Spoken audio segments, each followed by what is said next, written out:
রামের কাছে যে ধনুকটি থাকে তার নাম চলুন জেনে নিই। ত্রেতা যুগে যখন অধর্ম পৃথিবীতে গ্রাস করেছিল, তখন নারায়ণের অবতারে হিসাবে অবতীর্ণ হলো শ্রীরাম। তার হাতে ছিল দেবশিল্পী বিশ্বকর্মার নির্মিত মহাধনুক কোদণ্ড। এই ধনুক কেবল অস্ত্র নয়, এটি ছিল ধর্মের প্রতীক।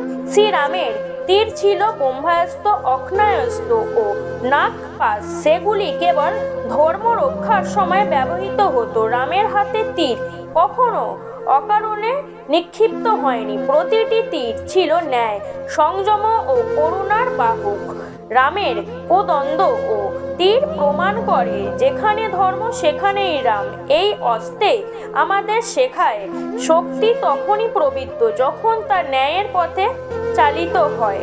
এই রকম ভিডিও পাওয়ার জন্য চ্যানেলটিকে সাবস্ক্রাইব করুন, আমাদের সঙ্গে থাকুন। ভিডিওটি ভালো লেগে থাকলে লাইক, কমেন্ট, শেয়ার করতে ভুলবেন না।